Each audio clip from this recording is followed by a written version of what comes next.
Hey, booze, hey, do your blankets feel like super glue in the morning? Well, sis, it's time to shake them off. Welcome to Wake Up Happy Sis, the show that jumpstarts your day with a bang. We're strolling down these self-care streets as we navigate the maze of wellness and healing. We're helping you live happy, healed, and whole. And we do it all with a hearty dose of belly laughs for good measure. Stay tuned and get ready to wake up happy, sis. Hey, everybody. It's your girl, Leanne Dulce here, Chief Self-Love Officer of Wake Up Happy Sis and the Wake Up Happy Sis show. I am here to shake your morning up with another episode of Wake Up Happy Sis. We're broadcasting live on KCCR The Brownstone and Brownstone Podcasting Network, where we're changing the narrative for our people because we're telling our stories our way. Today, we're diving deep into a topic that is often brushed under the rug. Healing the root, addressing generational trauma in Black families. Get ready to unpack, understand, and take those steps toward healing as we discuss emotional literacy, mindful parenting, education, and advocacy, and the power you hold to change. Let's ride this wave of understanding and healing together. So get your cup of tea, your cup of joe, find you a comfy spot. You might be at work, you might be at home. Let's get into this transformative journey. Remember, in this sisterhood, you are seen, you are heard, and you're valued. And it's time to wake up happy, sis. So my beautiful co-host Rhonda will be in here a little bit later. For now, you're just going to be kind of chilling and kicking it with Leanne. Hope that's okay. Let's start by kind of defining what generational trauma is, right? And if you want to be a part of the show, let me just say that real quick. If you would like to be a part of the show and drop on in and be a guest and share your experiences, share your stories, share your thoughts on the topic, we are always welcoming drop-in guests. You're just going to go to sqr.co/join WUHS live. And that will allow you to come on the show. We'll drop you in. Make sure you got your camera on because we want to see your beautiful faces. You tell us your story and your thoughts on the topic. So let's start first by kind of just defining what generational trauma is, okay? So generational trauma refers to trauma that isn't just experienced by one individual, but it extends from one generation to the next. It includes complex post-traumatic stress disorders, transgenerational trauma, and that's wherein the effects of the trauma just are passed down through generations, right? Due to complex social and psychological factors. So when you think about Black families, our narrative in the United States, or even just the Black diaspora, okay, generational trauma is deeply rooted in historical atrocities, slavery, racial segregation, systemic racism, right? And the traumatic effects of these events, they didn't just end with the slaves, right? It didn't just end with that generation. The effects were felt and are still being felt now, right? And it's just continuing to echo to their descendants, to us. So that's what we mean. So, let me get my little notes here. So when we're talking about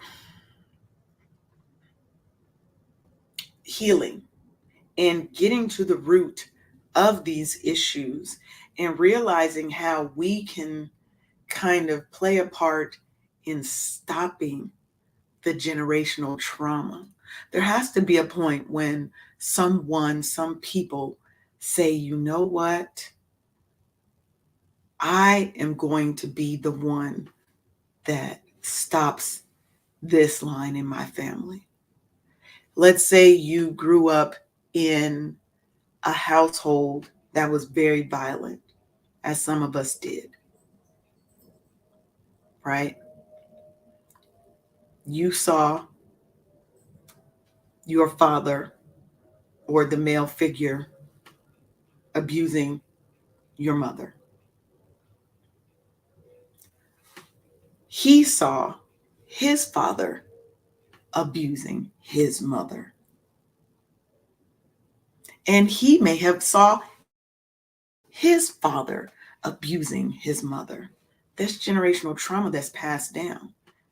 Because now your sense of love is tied to anger, is tied to pain, and is tied to hurting the person that you have promised to love the most. There has to be somebody that says, you know what? And what I found usually when you have that trauma, you have people go one way or another. Either they lean into that because that's all they know, and they're not getting the help they need, or they lean totally the opposite direction. And they are the ones that are going to stop, and they're not going. I would never treat my wife this way. Miss Welcome, Sharonda. We're just looking at your ceiling, ma'am. Good morning, good morning. There we go. There we go. So we're talking about generational trauma this morning. Oh, don't you look cute? I like that top. Are you trying to be sassy today? Okay. Okay. I see you. I Do see you, you. girl? Do you? Mm-hmm. You know, sometimes we got to just pop it on them, show them, you know, that we cute, we cute too, you know. Yes, we are. Yes, we are. I'm trying to just keep up with you, child. That's all. Oh goodness. So I was, as you were jumping in, I was talking about just giving an example of kind of generational trauma whereby the male child has seen his parents fighting and his father abusing his mother, and how that can Okay. have been passed down through Yeah. generations. But he was the one that said, you know what, I will never abuse my wife. Now sometimes we go so far the other direction, Mm-hmm. we're not serving them either. It's like you have to find that nice balance to where somebody's like, I will never yell at my kids, I will never display aggression towards my kids. And then they coddle their kids and they smother them. You're never going to go out the house without a this. And their kids then become a little bit messed up and warped because they don't even have a regular concept of what life is because they've been so sheltered. And I think we have to look at that trauma and say, how do I find the right path so that I'm not leaning into the trauma and pushing that on my family, but I'm not leaning Mm-hmm. so far away from the trauma that I'm either smothering my family and hurting them that way or just allowing them to run buck wild and not giving them the structure that a parent is supposed to, or a husband or whatever is supposed to provide for their family. Mm-hmm. So that's what we're talking about today. So I gave a little bit of explanation of what it is, that it's just that trauma that's passed down. It might be the result of slavery, might be racial segregations, systemic racism. There's so many issues, Mm-hmm. that could be the reason why these trauma is passed down. And sometimes it's that they didn't know any better. The only thing Mm-hmm. they know is how they were raised and reared. So what they do is pass on those teachings, and some of them, not all of them are good. I think we've all had one or two lessons from our parents that we're like, that left me a little fucked up. Mm. Or it's also it's one of those things. If that's what your home life was, that you work so hard to be 180 degrees different. Hmm. Yes. I'm only But, speaking for myself, of course. I yeah, only but have I me. think the good thing is hopefully you do recognize in your adult life, because as a child you're going to mimic what you see. That's how children learn. They mimic what Mhm. they see. So when you're yelling, when you're aggressive, and you go and the teacher calls you because your child is yelling and is aggressive, where do you think they learned it from?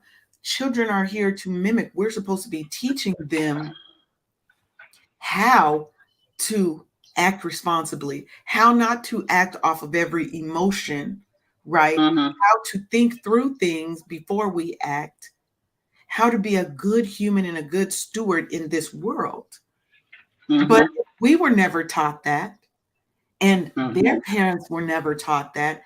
How are we supposed to impart it? We have to learn a new way. And like you said, we have to put in the effort to make that 180-degree turn so that Mhm. we're not pushing those same negative thoughts, beliefs, um, traditions down to our children and to their children. Mhm. So let's talk through, let's see, transmission mechanism. I like that. So when we're talking about how are these um, generational traumas, how are traumas kind of taught? How are they transmitted from generation to generation? And Mhm. a lot of it is learned behavior, pure and simple. Mhm. When you see, like I said, as a child, you see, you mimic what you see. Mhm. Parents are your first heroes. Yeah. And when you see that they handle things with anger, with aggression, with dismissiveness, with I'm going to run away from the problem versus sit and talk through it, Mhm. what are they learning? They're learning, oh, love equals hitting somebody. That's when they love you. They wouldn't hit you if they didn't love you. So I have to not make them mad so they'll continue to love me. Hmm. Because, if I make them too mad, yes, they're going to hit me, but will they stop loving me? So now you become a quiet kind of shell of yourself, or you're so terrified of anybody raising their voice that you immediately go into shutdown mode when somebody shuts you down. When somebody yells at you, what are you going to do? You're going to immediately get triggered and go into that little child you were when your dad was yelling or your mom was yelling or they were fighting or whatever, right? You go back Mhm. to that child place. Mhm. It's that unconscious conditioning. When your parents tell you you're gonna do, children should be seen and not heard. You ain't. You better hush up before I give you something to cry for. Mhm. When they're whooping you, Mm. Wow. right? That's there. Mhm. We're being conditioned, and sometimes it's not that the person is an evil parent, but again, they're teaching from what they were taught. They're teaching out Mhm. that same playbook. It was good enough for me, and I turned out okay, so I'm going to do this to my kids. Hmm. But again, that's a part of the decision making process where you get to choose if you're gonna break that chain of Hmm. behavior or generational curse. Yes. And I think what it makes me think of is when you is back think back to the Fresh Prince of Bel Air, Mhm. how Will Smith's dad was never around. And Mhm. there was an episode where, like the dad would come and he would promise and he would break every promise every time. He tells Will they're on summer break. Will's gonna come with him for the summer. They're gonna road trip. The dad tells the father, Uncle Phil, essentially he can't do it. And I need you to tell Oh. Will, Mhm. that that something came up. I'm going to get back to him later. Phil was like, no, you need to stand up, be a man, and tell him yourself. Mhm. And it broke Will's heart. Now, to his father, he acted like whatever. And I think he ended up calling his father by his first name. No, we're good. It's okay. Let's say Roger. Let's say his name was Roger. Mhm. But that was that turning point in Will's life. Because something broke inside of him. Yes. Right. It's the repeated disappointment that comes bubbling up and stuff, and you just finally get sick and tired of the disappointment because it's just I'm good on you now. I'm good on you. You obviously don't want to be in my life, and I can't beg you. I can't make you. I can't be any better than who I am because you were gonna leave anyway. You know. Yeah. But what he said that got me was he was like, I'm gonna get like he was like, I'm gonna get me a fly, honey. We're gonna have our kids. I'm gonna be the best dad. But what it broke down to when he started crying was when he said, why doesn't he want me? Mhm. I've been there. I think I know I've been there, right? Why Mhm. doesn't he want me? Right? But in that moment, Will took that pain and he said, I will not let this become a generational trauma. I will make sure Mhm. that I am there for my kids. And I think it takes that straw, you know what I mean? That straw that broke the camel's Yep. back Yep. to say, I'm going to make a difference, right? Mhm. And then this is one thing that I thought was kind of interesting that they said, generational trauma can even be shown by changes in gene expression, also known as Mhm. epigenetics. Mhm. According to a study published in the Journal of Clinical Epigenetics, experiencing traumatic stress can lead to biological changes that are passed on to subsequent generations. Now, Wow. imagine you are so, and in my mind, when I hear that, I'm like changing, and a person maybe I don't know if it's their physical characteristics change. Does it change their personality? Like the mother was getting something traumatic was happening to her that's been happening Mhm. generations, and now all of the children that she have a certain genetic mutation.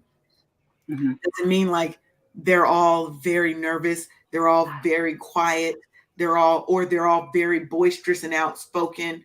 Like that would be interesting to see how does that show in our future generations, you know? So, Wow. and I think most of the issue is that sometimes people don't know that generational trauma is generational trauma. They just, Mhm. this is how life is. Because if you don't know any different, until you go somewhere and see a family that is not, let's say, dysfunctional, you don't realize you've been living in dysfunction. You Right. may realize that it's wrong for them to be hitting you, but you think everybody's family operates that way, you know? Hmm. And that's so profound that you said that because that's how we got to be chosen by the child. She was in her 20s, maybe in her 20s, when she asked us to be her godparents because she didn't know what the family dynamic looked like, a healthy family dynamic. Hmm. And definitely honored because it's actually the other way around. You get picked by the parents to be the godparents to their child, but not in our case. And we've been loving on her ever since. And we are her parentals because her birth parents were just conduits for her to get here and for us to have our daughter. And I think that's a beautiful thing because it goes to show that generational trauma can be broken by people outside of your family, right? Absolutely. It can be Hmm. it can be perpetuated, or not perpetuated, it can be blocked, it can be turned around at any time, right? People think, as adults, trauma becomes ingrained in who we are. It becomes a part of our characteristics, our personality. Sorry, that's my vacuum. Okay. So, Mhm. how do we stop that? Sometimes it is going somewhere else and seeing that, oh my God, is I've never experienced unconditional love. Imagine the first time that she felt that from you guys, right? That's enough to bring a person, to bring her to tears. It's like, I don't have to do anything for them to love Just me. me here. Just, Nope, not a thing.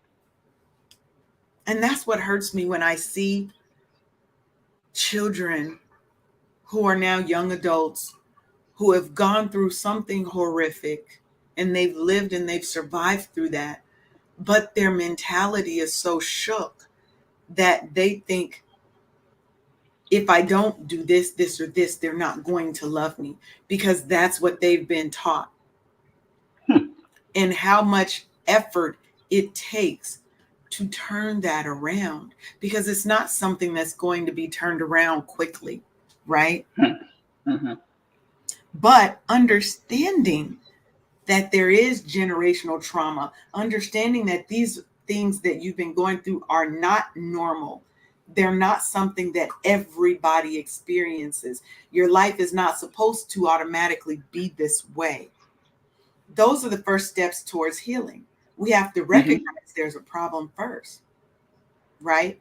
So, and Hmm. once we realize that there's such a thing as generational trauma, now we can recognize patterns, right? And validate Hmm. those patterns against our own experiences, so that we know, yes, this has been going on because that's how my grandma talks to my mama. And if you had the blessing to have your great grandmother, that's how she talked to her. You know, that's how all the aunties talk. That's how it comes down. Hmm. After that, then you can seek help so that you can break the cycle. Yep.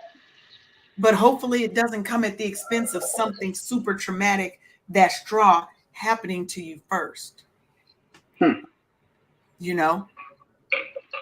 And it's just like that. I did have my great grandmother was alive, and the way that she talked to my grandmother, oh my gosh! I'm like, oh my gosh! I felt protective of my grandmother, and of course, in my mind, in my mind, I was very upset with how my great grandmother was talking to my grandmother. I'm like, why are you? Why she's doing?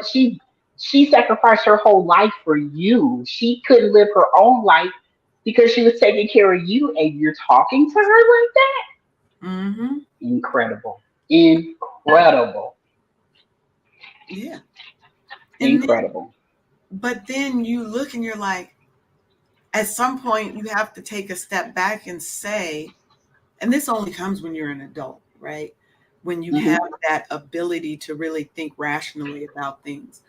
Why are they acting this way? Is Because hurt people hurt people. Exactly. But what caused her to get that way in the first place, right? I think sometimes we just think people are, they're just mean, they're just whatever, they don't love me. And it's a lot of times, it's not even that they don't love you. Bishop They TD don't Jakes know said any to other way. Oprah, he said to Oprah, you're a 10, what do you told her? Like, you're a 10-gallon container. Their capacity to fill you was only a 1 quart. You a 10-gallon. They loved you to how they could, to the highest capacity that they had, but it Mm-hmm. would never have been enough to fill you up. Hmm. So what I see is, I'm not giving people an excuse for the way they've treated their kids, but we have to look at it with some level of understanding, so that we can see, how do we fix this, right? Because it doesn't just have to change with your relationship moving forward with your kids. You have to also work with that parent sometimes to try and change the dynamic of how they talk to you, how they treat you, how they engage with you, or decide that that's a relationship that needs to break. A lot of times we think people get to stay in our lives because they're related by blood. That doesn't give you carte blanche to my life. Right. So when my mom decided that she wasn't going to treat her children like that, she was the chain breaker. Mm-hmm. In that same vein, and it stopped with her. So it was two generations before her that I lived with and saw, the dysfunctional, how do you talk to people and how you treat people. And my mom, she didn't want that for her family. So it was all the little Utah. I think my 10 gallon was overflowing, I think, because of her overcompensating for two generations, Mm-hmm. in the house. Did you So ever feel smothered or like you were overprotected? only during the times when I thought I knew better than her and she don't know my life and all of this kind of stuff. And that was when I was between the ages of 16 to 18, when I just wanted to just go live my life and just, I don't want Baby, to that learn from other when you people. swear you grown and you know Oh, everything. that part. I don't want to learn from somebody else's mistakes. I want to go out and make my own, just as stupid as a kid would say, in how they say it. And so when I became older and became a parent myself, she was the first one that I was calling. And then now, fast forward, my son is going to be 21 years old. And we talked about, caregiving one or two episodes ago. And, at the end of her life, I got to be there for her to Yeah. take care of her those last 3 months. And oh my gosh, just to return the favor. Like when I was a baby, I couldn't work my doggone digits to change her own damn diaper. It was my mother changing my diaper, wiping my ass, and all of that kind of Mm-hmm. stuff. All of the things that caregivers do, that parents do, that loved ones do for others. And then I got to do that, do that for her and stuff without flinching, without, without hesitation. I got to Mm-hmm. give her back what she gave to me. And that was one of the biggest honors of my life. So that's a blessing, especially that you saw it that way. Because as we talked about in the other show, it doesn't always look that way. And Martina, you are so welcome. She says, y'all are taking me to church and speaking truth. Monday, Where my church hat at? you gotta have your church and my fan is in the other room. I'm so upset. Yes, mine too.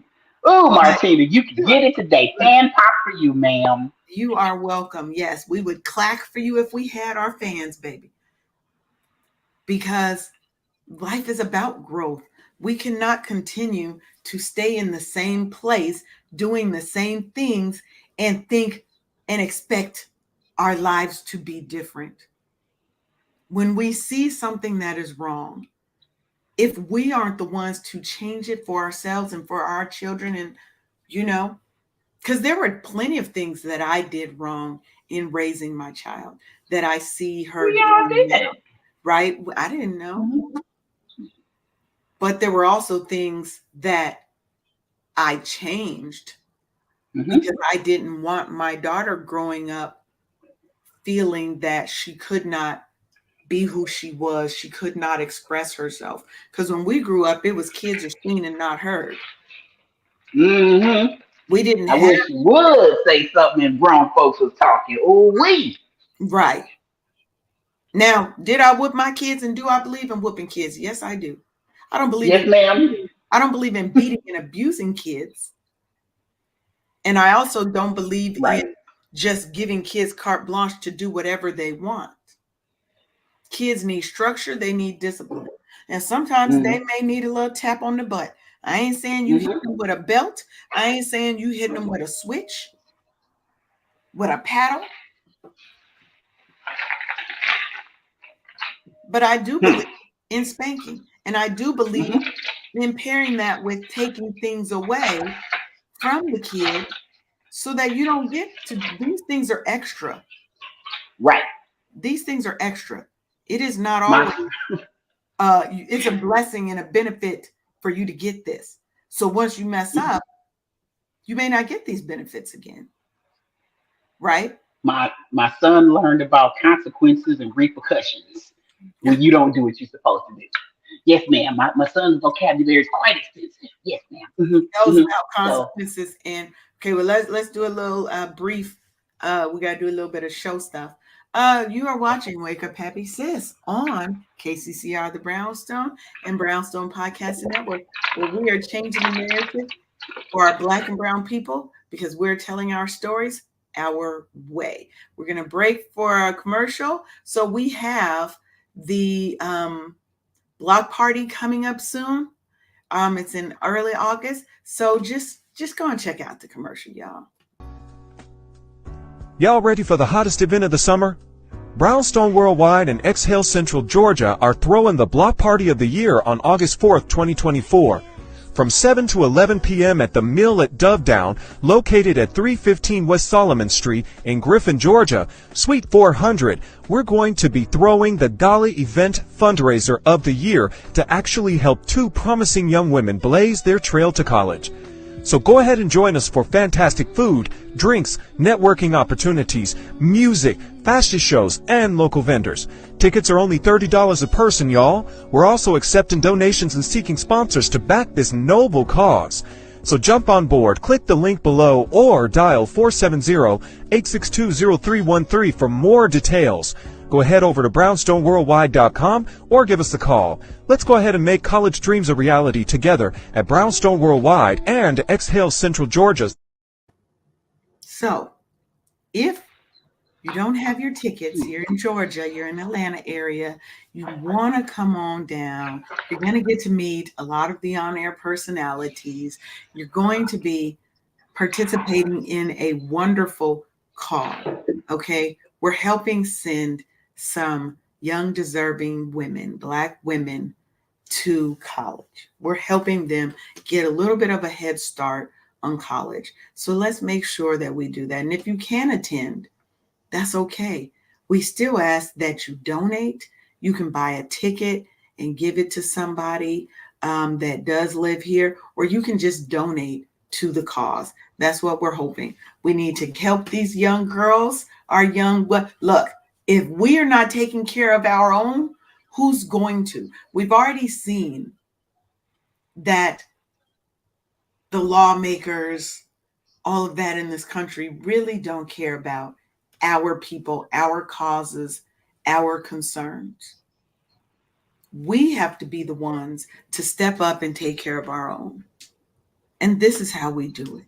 So make sure you head on over to Brownstone Worldwide and go on and get you a ticket. Come on out and kick it with us. We're going to have a good time, okay? We're going to have a good time. So let's talk a little bit about kind of the impacts of generational trauma. And then in the next segment, we're going to wrap it up by what are some things that you can do, right, to help change it in your life. Because we're not here to just talk about the issues. We want to actually work through resolution. So if you have something to say, something to share, you're welcome to drop in.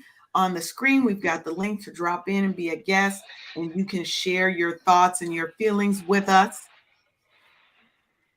If not, you can just continue to listen in because we love to talk and we love to share information with you guys.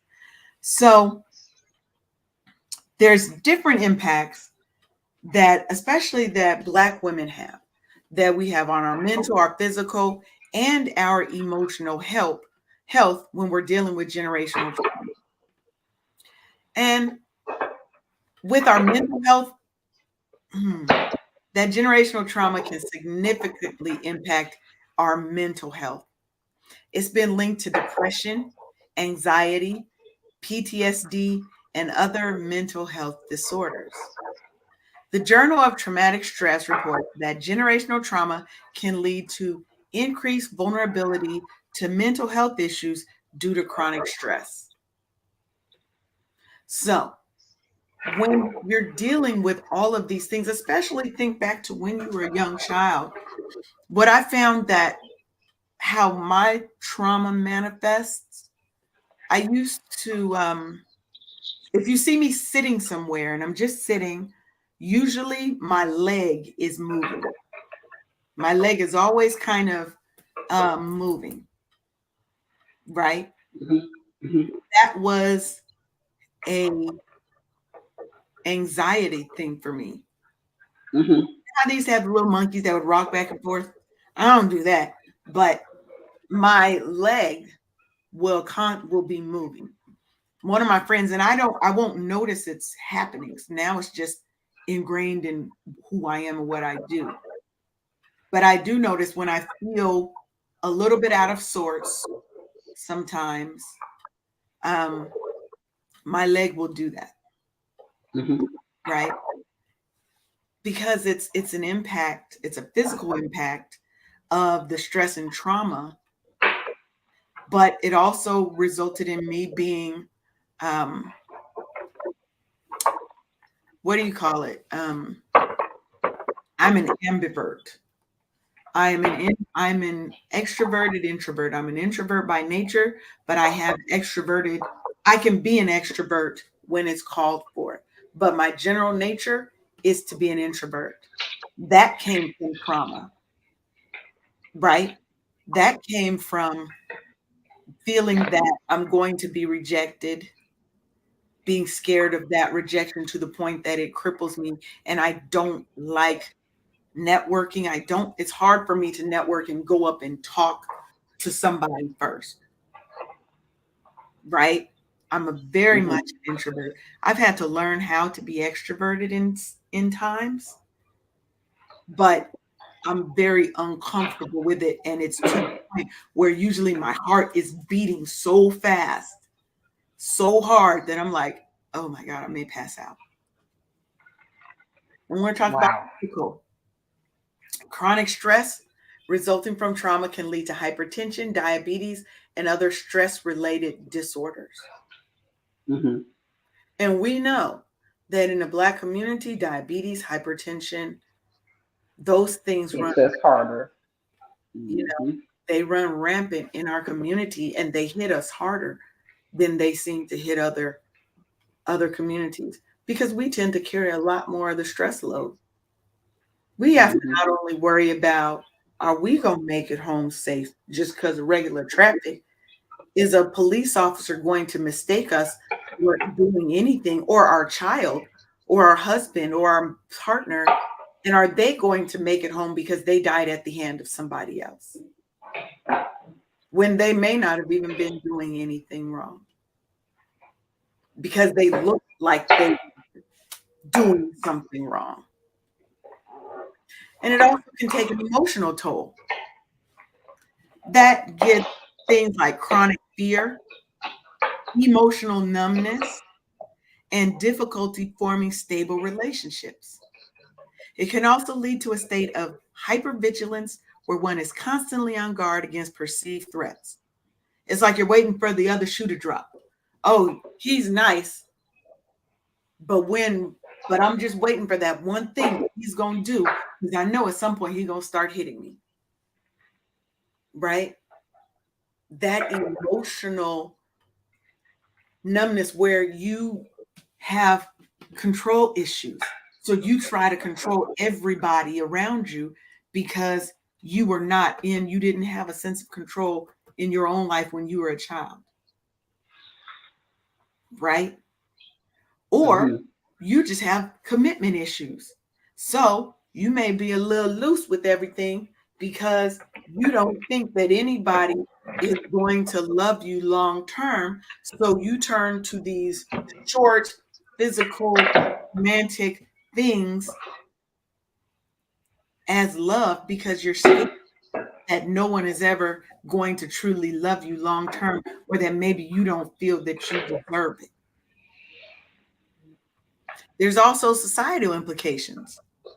Generational trauma influences societal dynamics by perpetuating cycles of violence, substance abuse, and poverty. We've all seen people get stressed and turn to drugs, turn to Mm. violence. You saw violence so much in your household, or even on some of these video games and things that play. Everything is so violent that our children are desensitized to violence now. They think they're not being taught to respect adults anymore. So they talk to him any kind of way. That's how that young man died. Because he hit that boy's mama. And that young 14-year-old was defending his mother. Right? Mm-hmm. It disrupts community cohesion and it contributes to systemic inequality. But we have to confront the societal structures, because if we don't, we're continuing to let the societal structures that are keeping us low down, that are keeping us in poverty, that are keeping us in areas that are riddled with crime and not giving us adequate police protection, because the police are too busy looking at all of us and not looking at the crime, not handling the crime. They busy messing with the people that's not doing anything, but the crime is out of hand. We have to challenge that. We have to confront it and we have to fight it. Otherwise, it's going to continue to do harm. And that generational trauma isn't just in our family anymore. It's generational trauma that is heaved upon us, right? And then it can also affect how you are in your own relationships, your own family structures, right? Mm-hmm. Codependency, emotional unavailability, abuse. We know all those things can happen. They start drinking. How many kids have lived through this? They started, their parents lost a job, started drinking, started getting abusive with the family. Mm-hmm. They didn't know how to handle all of the things that were happening to them. And they were never taught how to manage their emotions, how to have a creative outlet for those emotions and difficulties and negative. They were told, men don't cry, buck up, be a man. Nobody cares about you crying. You cry, men are called weak. So when they boil over and blow up, then we're mad at them, but we've never given them the coping mechanisms to be able to handle it. So The that tools. start that generational trauma in families, because he was never taught it. His father was never taught it. He's not going to teach it to his son. Somebody has to stop and say, you know what? That's not how we're going to raise our kids. It has to stop with us. Yep. So, have you had to overcome physical, emotional, or mental kind of things based on trauma? And it may not have even been in your family. It may be when you were working, right? And you're like, I have to figure out how to get through this. Yeah. Yeah. It was a choice. It was um everybody that you encounter will give you a good example of what to do and a bad example of what not to do, and it's up to you to cherry pick what you need from the people that you're encountering, and those choices shape who you become. So the reception that I got from my father helped me to understand this is not what a parent is supposed to do. This is not how you talk to your child. This is Mm-hmm. not just not showing up is not the answer. Even when it gets hard, showing up, that's what you're supposed to do as a parent. And so Right. my father was a great example of what not to do in so many aspects of my life and stuff. And I actually have to thank him because of his ill example. I thrive in all situations because my thing was, if I can be the total and complete opposite of him in every situation, then I should be okay in every situation. Mm-hmm. And so it helped. And so that was my decision to break that type of a curse, because like I said, it's the hurt people that hurt people. But when you get your chance to be in the position to be the parent, the wife, the employee, if I could do 180 degrees different of what he did, then I'll be okay. And that's Mm-hmm. just been the way that I operate. And so I could have been maybe considered a helicopter mom, maybe a little bit, for the overcompensation thing from when I was, when I was a kid and stuff. And keeping my word to the boy, as I mean, just trying my best to provide an example of what right looks like, and being there and showing up even when it got hard. If you're there only when it's fun and easy, where you at when it gets hard? Yep. You can't run when it gets So hard.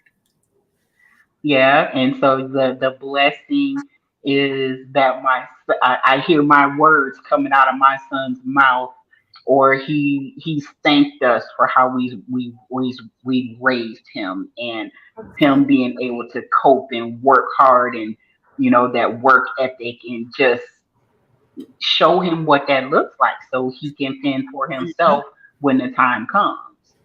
And that's So and that's important. We have to. One of the things that my daughter definitely learned from me because you can also pass down generational greatness, absolutely. right?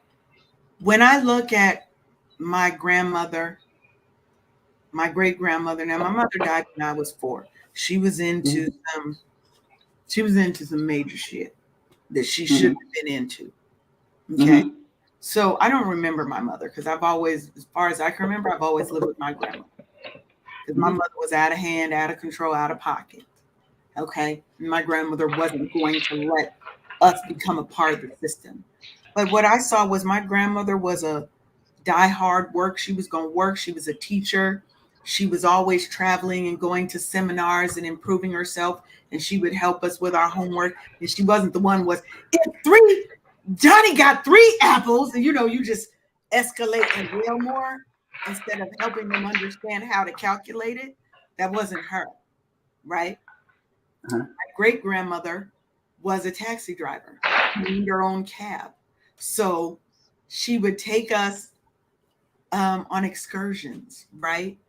So we have to balance the negative with the positive and look at what are some of the positive things that are being handed down and how can I amplify more of that when I'm trying to get out of and stop the negatives that were there, because the negatives always feel like they outweigh the positives because Hmm. that's what lays heavy on your spirit.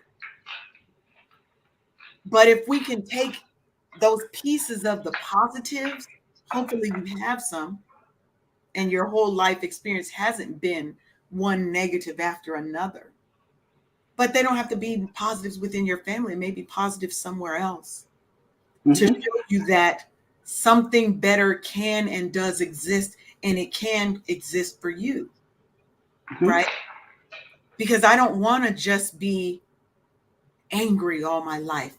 I don't want to treat my kids this way because that's how I was raised, right? I don't want to be afraid to attach to people. So I secretly pick men that I know are not going to stay because I'm scared they're Wow. going to run. So if I just don't have relationships and I just have what are essentially a series of But nice, that's self sabotaging though, Leanne. that's what I'm saying. But you have to get out Hmm. of that because that trauma, Hmm. that's how the trauma gets to people. What I'm going to do is I'm going to pick men, and it usually is subconscious. It's not a conscious thing that you're picking unavailable men. It's your fear of commitment that pushes you sometimes to select people that are not going to stay because it's a self-fulfilling prophecy. He's not going to stay. So either I pick men who are unavailable but appear like they would, like he's married. He's going to leave his wife for me. No, ma'am, he's not. He's not. Or you pick a series of one night stand type things that you know are Mm-hmm. not going to last.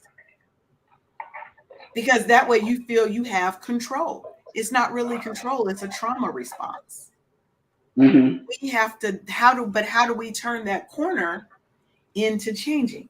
We're going to talk about that right after our next commercial break. You are at the top of your career, just killing the game, and everyone comes to you for support, personally and professionally. But you're also caught in a cycle of perpetual stress and self-neglect, constantly juggling responsibilities, always putting others first, and ending each day feeling emotionally drained, unfulfilled, craving balance and harmony in your life. If this feels like you, sis, I see you. Here's the truth. You're more than other people's agendas, more than a productivity machine. You are deserving the fulfillment, peace, and the space to prioritize your well-being. And that's where my Resilience Reset Master Life session comes into play. It's your pathway to a more balanced, joyous, and harmonious, fulfilled life. Take the first steps of your transformation. Join us for the Resilience Reset Master Life session. It's only $99. Learn more at theresilienceresetbundle.com. Remember, you're not on this journey alone. You can and will rise above. All right. So now let's talk about healing, because we've been talking about that a little bit throughout, but let's actually get to how do we get past that. We're going to get past the negative, and we are going to be the ones to stop generational trauma in its tracks. First thing is first, you need to seek professional help. You have to unlock all those little hidden door compartments that you've been storing pain in your heart, in your soul. You have to open them all up, and you have to speak to somebody who is a professional about it. Might be a therapist or a counselor that's experienced in trauma, because that can be very crucial in those first steps, right? Mm-hmm. Therapeutic approaches like cognitive behavioral therapy and EMDR, which is eye movement desensitization and reprocessing, have shown promise in healing trauma, and that's based on the Journal of Traumatic Stress. So we have to get help. We have to get to the root of that trauma, because a lot of times we go for the symptoms, the things that we see, but we have to trace it back to the root. It's not going to be resolved. We resolve symptoms.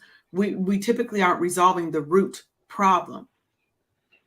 We're going because we've got this problem, or these bunch of symptoms that are all tied back to one experience that you may have had when you were young, right?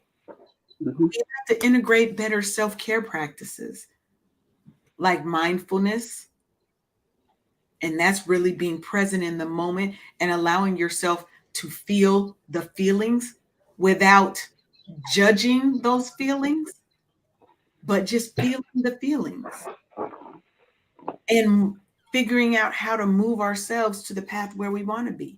Yoga, meditation, figuring out what are things that make you happy, that help you deal with stress in a constructive way, and that promotes healing.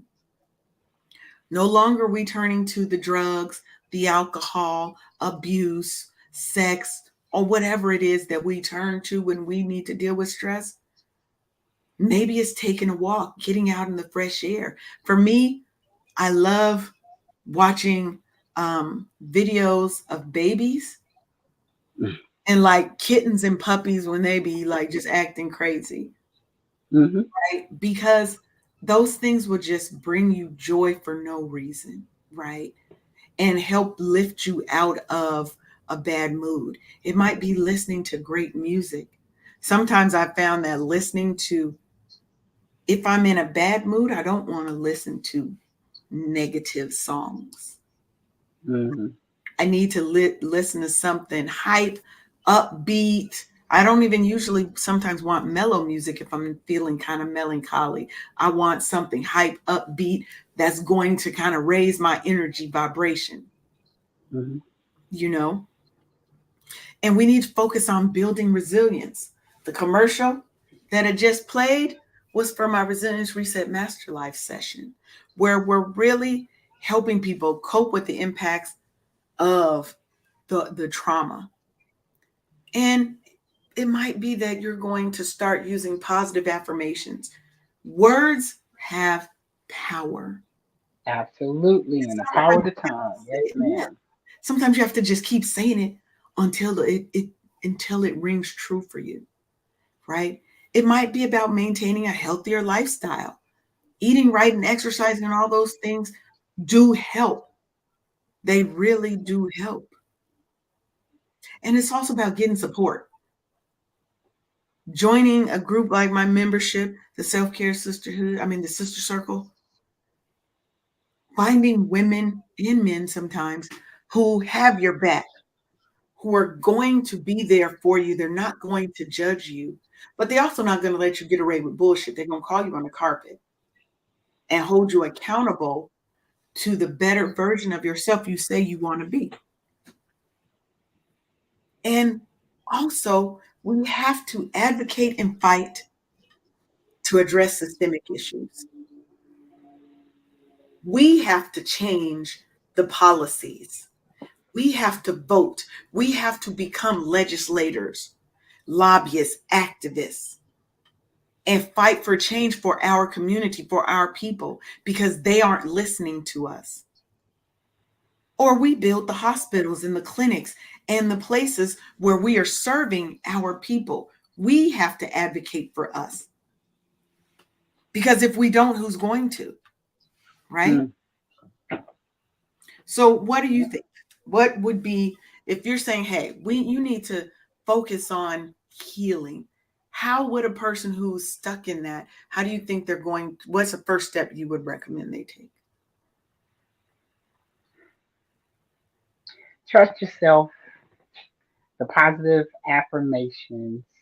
You're here for a reason. You have a purpose. You need to get with your higher power to know what that is if you don't already know why you what your purpose is.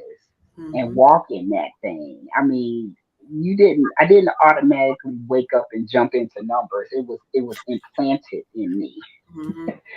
It was it was that was a direct path. That was um uh him leading my steps. What was it? Alicia Harvey from Mastermind. She gave me this book called Outwitting the Devil by Napoleon Hill. This an old book, but it was published here recently. But it was written like maybe over 70 years ago and stuff, and it actually tells how the devil comes to steal, kill, and rob you from your purpose because he already knows and sees what it is, and his thing is to get you to drift from that purpose, drift off of your path. But if you can see him and see what he's doing, you can avoid that to stay on your path. So that's people's homework. Find that book, Outwitting the Devil, and it's only 12 chapters. Hold on, It's a really great it's read. called Out. And Hold on, it's called witting. Outwitting the Devil by Mm-hmm. Napoleon. It's the dude that wrote Think and Grow Rich. Yeah. Okay, so Yeah, I put it it's in. I I put it in the comments. So yeah, y'all see it. Go on and get the book. Go on Amazon and get the book and read it and figure it out. Figure it absolutely. If out. you're in a relationship, your partner needs to read it too, and you two come together. And I'm telling you, oh my God, he is a sneaky bastard. He is a dirty, rotten, damn devil, and just Yes. yeah, but if you see him and see his trick and stuff, you get back on the path. And then he's mad because now you know what you're doing. Now you're walking in your purpose. Mhm. And so And he's going to try that's more increasing ways. That's the way to me. When you have a lot of things that are always getting in your path, that's when you know hmm, you're where you're supposed to be. because of the distractions. He's Yep, always we trying can to see it. distract you from that path. So we have Hmm. to be the ones that when we're looking at healing that generational trauma, Yes, ma'am. stopping Yes, it, ma'am. right? We have to, again, trust in yourself. That's empowerment, right? Recognize your power and your worth. Yes, First, yes, right? We both agree on that. Start with yourself. You have to trust yourself and know that you are worthy of better and advocate absolutely. and create the change. Do the work. It's not always easy. Life isn't supposed to be here to be easy, quick, and fun all the time. You have to do the work, put in the work to reap the rewards, but it's worth it, right? And stop Yes. being quiet. When things are wrong, speak up. Start telling your Yep. teachers, start telling anybody who's going to listen that you're going through this trauma in your family. I know they tell us you don't tell what's going on in your family, but you have to. That's the only way you can get change. Yeah. And be resilient. Build that resilience up. That's your bounce back. That's your stick to itiveness. Yes, I did say stick to itiveness. I am been known to That's make a a word. word or two. You know, That's a word. this word. There will be a quiz later on, people. Stick to Yes. itiveness. Hmm. It's on. That girl, that word is on my resume. I totally understand that is totally a word, doggone it. Totally It a is. word. Period. And have hope. Maintain hope that there is better for you, that you deserve better, and you will create better for you and for future generations. It starts And with know who you belong to. Know who you belong to. You're not over here by yourself. I'm not talking about the being in a relationship part. That's beautiful. But if you are single, you are not over here by yourself. Your higher power is over here to fortify you, to have your back. You can do this. You already know what to do. Just do it. You already know. Man, reintroduce yourself to yourself. That's what I need out of this. now that's a word. That's a word right there. Up, up, Get up, your up. fan. Clack on that one. That's the word. There's Martina. There you go. Hmm. You have to reintroduce yourself to the new and improve, out with the old and in with the new. Yep. You don't have to be defined by the things, the circumstances, the experiences that you had. Those are just one small, tiny microcosm of who you are. You are made up of so much more. So we're not going Much, to much. let the generational trauma stop us anymore. We are choosing to be better for ourselves, baby. We're not being better for anybody else. They're going to benefit because when you're happy, healed, and fulfilled, say it again, when you're happy, healed, and fulfilled, you can break that trauma. You can break the generational curses. It can stop with you. It isn't always easy. And sometimes it means you got to put a lot of people out of your life. Yeah, say You that can part. love them from afar. You don't have to love Absolutely. everybody right up in your space. Everybody should not have the same level of access to you. They don't deserve. Hmm.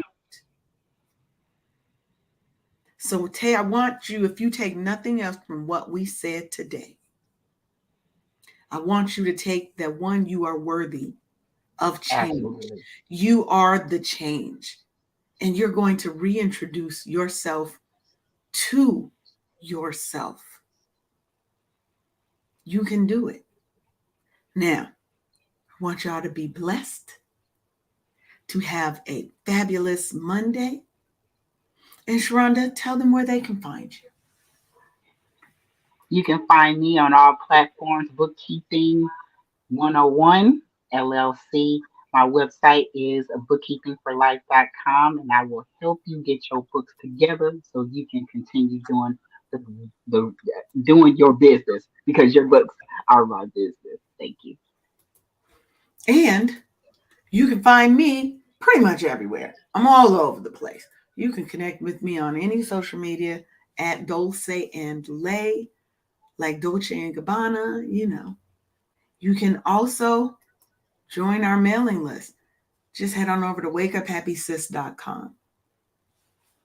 And because I like y'all, drop that Facebook group on you too. You can look up Wake Up Happy Sis on Facebook. We have a group on Facebook and we have a group on LinkedIn. So they're free to join. And I'm trying to build that up so that Black women have a safe space to exist, to be, to heal, to connect, and to grow. Because no longer are we just surviving. We are unapologetically thriving from here on out and living our best fulfilled lives. We can do that. Everybody can do that. Uh, hey, Toy. Greetings Hey, and Toy. salutations to you. Yes, make sure that you put your that you subscribe to the channel, and so you can get the notifications. And definitely go back and rewatch this episode. This is definitely something that we will talk more about. As a part of this season and coming seasons, because it's not something you can unpack in 1 hour. There's a lot to it. So we want to thank y'all for joining us and want you guys to have a fabulous, have the day you're meant to have. Because you know what? You absolutely get to choose. Remember that. It ain't about what everybody else tell you. It's about what you know to be true for yourself. So you get to decide the day you're going to have. All right, y'all. We love y'all. It's a good one. Thank you for tuning in for another episode of Wake Up Happy Sis on KCCR The Brownstone.